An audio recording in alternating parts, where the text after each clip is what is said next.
परमात्मा ने मेहर करी अपने ऊपर, स्वयं आए, अपनी जानकारी आप देकर गए, यथार्थ मंत्र बता दिए कि ये नाम जाप करो, लेकिन पूरे गुरु से लेकर, ये नकली गुरुओं से बात नहीं बनेगी।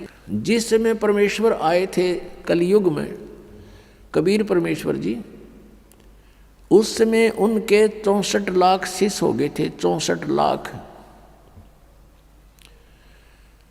आज किसी के 2 करोड़ शिष्य हैं, 3 करोड़ शिष्य हैं, कोई बड़ी बात नहीं, क्योंकि मीडिया का माध्यम है। और उन 200, 150 वर्ष हो गए लगातार चलते आने। जब परमात्मा आए, भारतवर्ष की आबादी मुश्किल से 4 करोड़ होगी। सन 1398 से सन 1518 तक 120 वर्ष परमात्मा रहे थे। और उसमें भारतवर्ष की बहुत बड़ी सीमा थी। पश्चिमी पाकिस्तान, पूर्वी पाकिस्तान, अफगानिस्तान, बलोचिस्तान, इराक, ईरान तक, ये सब भारत ही था। और उस समय सारा मिलाकर 4 करोड़ आबादी नहीं थी।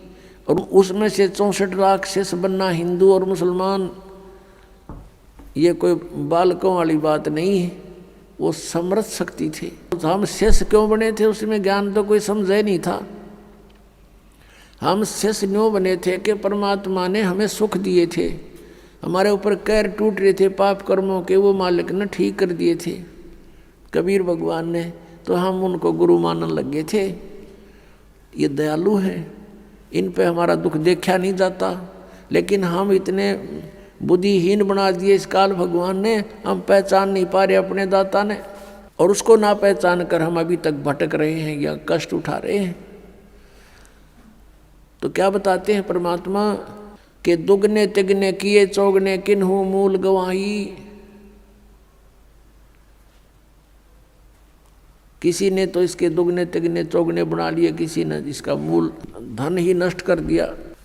परमात्मा हमें ये याद दिलाने आए थे कि तुम यहाँ के वासी नहीं हो और तुम सतलोक में रहा करते थे। यहाँ पर काल भगवान ने आपके ऊपर इतने कवर चढ़ा दिए, स्थूल शरीर, फिर सूक्ष्म शरीर, फिर कारण शरीर, फिर महाकारण शरीर, फिर कैवल्य शरीर, और उसके अंदर आपका ओरिजिनल शरीर है। तो आपको और फिर ये ऐसा शरीर दे दिया, इसमें कदे बीपी आई, कदे लो हो जा, कभी कोई बीमारी, कोई टेंशन होगी, हर समय आपको पीड़ित रखता है। इसलिए हम उस परमात्मा को पहचानने में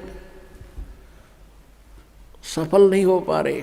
अब हम पहचानेंगे भगवान को, क्योंकि समय आ गया है। आपके ऊपर मेहर करी परमात्मा ने, जिस ज्ञान को अभी तक छुपा रखा था वो आपके ऊपर बरसा दिया भगवान ने, और थोक के बाका बरसा दिया। 1 महीने में 2-2 सत्संग 3-3 दिन के, और आप जी को फिर वहाँ से जमानत भी परमात्मा करवा के लाता आपकी। ये ना सोचना कि आप स्वयं आ पाओगे यहाँ पर, इधर आपका मुख भी नहीं करने दे ये काल, ये सत्कर मान लेना। और चाहे कहीं चले जाओ ये खुश रहता है। किसी राधा स्वामी में देखो करोड़ों शिष्य, धन सतगुरु में देख लो लाखों करोड़ों शिष्य हैं, वहाँ बेशक जाओ, पर यहाँ आने से पहले 100 बाधाएं पैदा करने की चेष्टा करता है। उसको पता है कि वो तो अपने ही हैं, पंथ हैं, काल के ही पंथ हैं। वो तो ना वहाँ नाम है ना उनका ज्ञान है, दुनिया को काल के जाल में फंसा के बैठा रखा है। और यहाँ आने से उसकी पोल पाटे सारी। तो यहाँ आपको परमात्मा लेकर आते हैं, आपकी जमानत करा के लाते हैं कि 3 दिन की जमानत, 4 दिन की जमानत करवा ले। काल की कैद है या इस कैद में हम अपना वो कर्म भोग रहे हैं जो हमें सज़ा मिली हुई है, और वहाँ से 3 दिन की छुट्टी करा के लाओ। आपकी यह जमानत पा रहे हो आप, ये समझ लेना। यहाँ कोई काम नहीं, परमात्मा के नाम के सिवा दूसरी बात नहीं। और यहाँ कर भी कोई और बात चलाता है तो महा अपराधी प्राणी है। कहते सत्संग के माँ आके कोई बात चलावे और 30 अपराधी आत्मा को 3 लोग नहीं ठोर। तो यहाँ आप आते हो, भगवान की चर्चा करते हो, किसी से आप सुनते हो, किसी को सुनाते हो, नए को अपना दुख जो भगवान ने सुनवाई की आपकी वो बताते हो, अनुभव बताते हो। तो ऐसे सारा दिन आपका माल्य की चर्चा में जाता है, यहाँ कोई टेंशन नहीं। और पुण्यात्मा सतलोक में ऐसा ही है, वहाँ कोई काम नहीं है आपको, वहाँ निष्कर्म में मुक्ति मिलती है, मोक्ष मिलता है, बिना काम के वहाँ फल खाने को मिलता है, भरे भंडार हैं भगवान के, कोई उसमें कमी नहीं।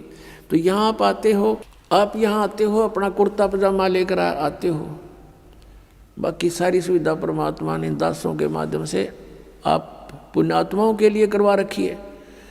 और यहाँ कर भी इसका सदुपयोग नहीं करते हो, भक्ति नहीं करते हो, चर्चा भगवान की छोड़ रिश्तेदारी की बतलाते हो, तो तुम भक्त नहीं हो, तुम धोखा दे रहे हो अपने आप को भी। ठीक है, 2-4 मिनट कोई बातें करनी भी पड़ जाए रिश्तेदारी की, गृहस्थी की, वो 10 से 5 मिनट की होती है, बाकी नहीं घसीटे, उन्हें घना लंबा चौड़ा नहीं बनावे।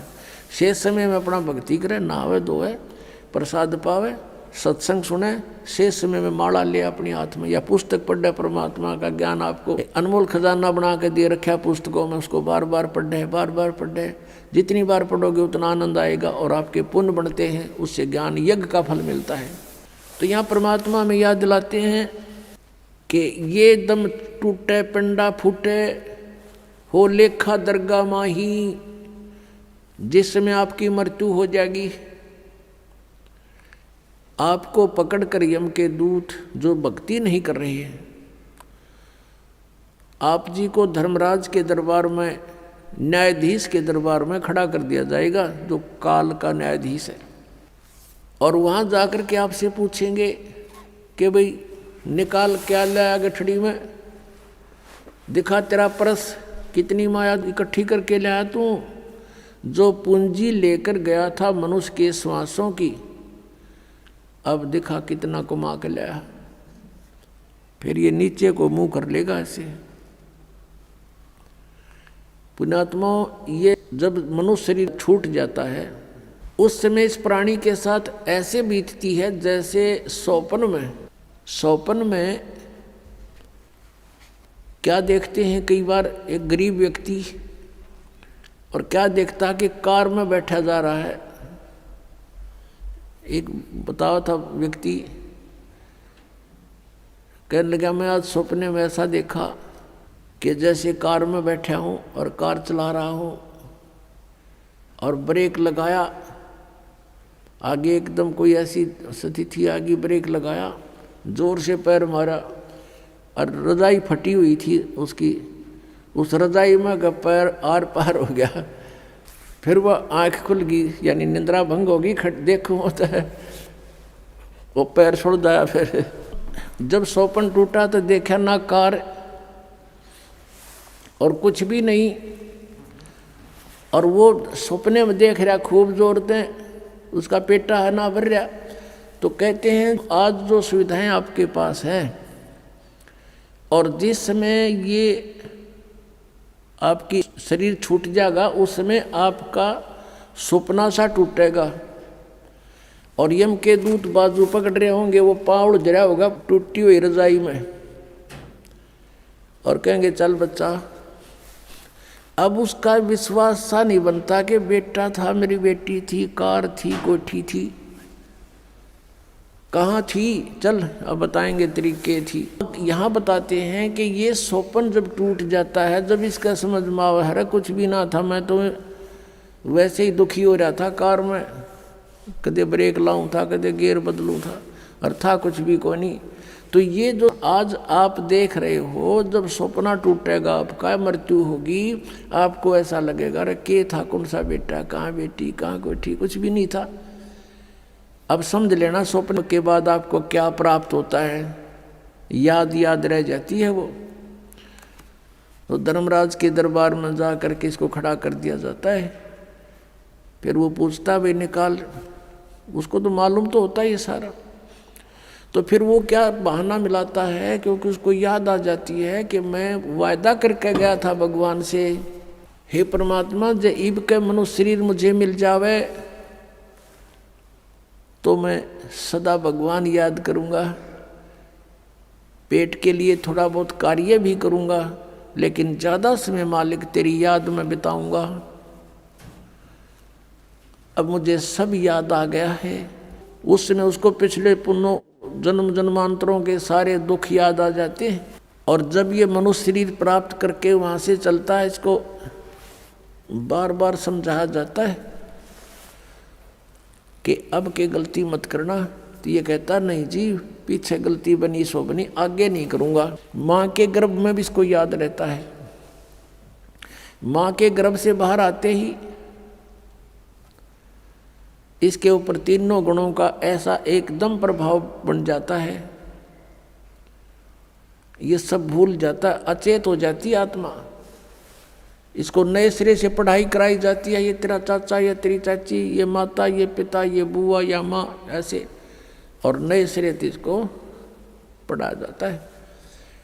अब जब तक हम सत्संग में नहीं आते और सतगुरु नहीं मिलते, नकली संतों के सत्संग से भी लाभ नहीं, क्योंकि उनके पास ना नाम ना ज्ञान।